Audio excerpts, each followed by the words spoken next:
Hey guys, before we get started, I'm just gonna quickly go over the creation story to provide some context for what's about to happen. So the world is empty, God's like, hey, let's make this good.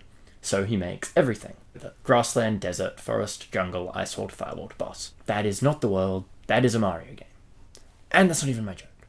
He makes this world, so light, sky, land, plants, stars, animals, and then people come along and this happens.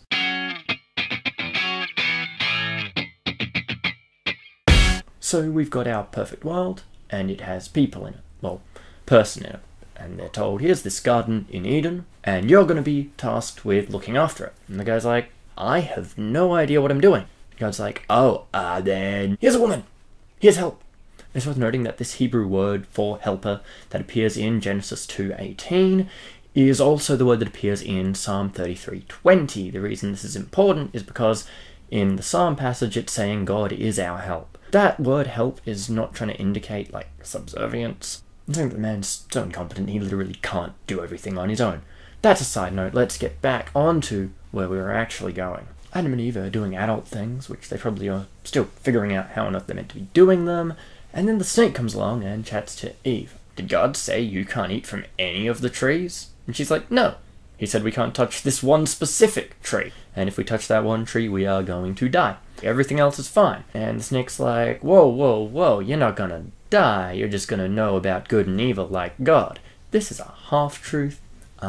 Yes, they will learn right and wrong like God, but yes, they will also certainly die.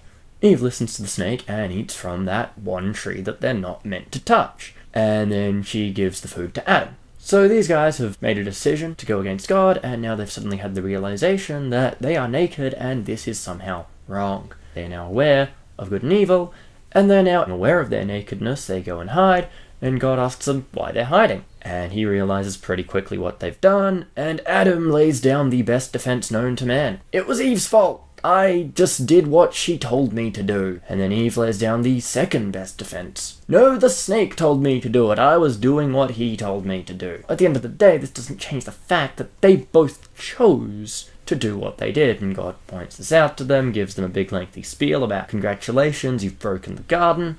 They are thrown out of the garden. And then they have to try to struggle with the brokenness of the world that now exists because of their conscious decision to turn away from God. What is the point of this story? Why is the tree there? Who wouldn't take the red pill? Does this mean that God wanted us to fail? No. There's one simple question you can ask that kind of makes this all make a lot more sense. Can you have a relationship with someone who cannot choose to be in a relationship with you? God loves us and wants us to be his friend. But if we don't have a choice in the matter, that is not friendship. Because if you try to force someone into a relationship, that's either like Stockholm Syndrome or slavery or just kind of messed up. Humanity needed to be able to choose either way so that the relationship that we have with God actually has meaning. Humanity is built on our ability to choose. Our relationship with God can only exist because of our ability to choose whether or not we want that relationship with God, and by extension, whether or not we have that relationship with God, and what that relationship looks like.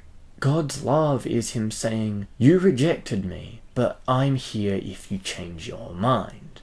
To connect with God, we just have to acknowledge our failings, and that he forgives us despite our rejection of him. And that can be extended to any relationship.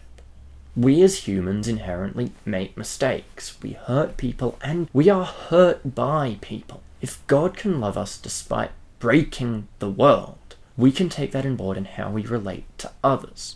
We ourselves need to be prepared to own our own mistakes. Adam and Eve weren't prepared to and ended up in a series of hand passes going along the line in the hand pass of the century, or millennia, or eternity. We need to be honest with ourselves when we have broken relationships and acknowledge that, yeah, sometimes we do make mistakes.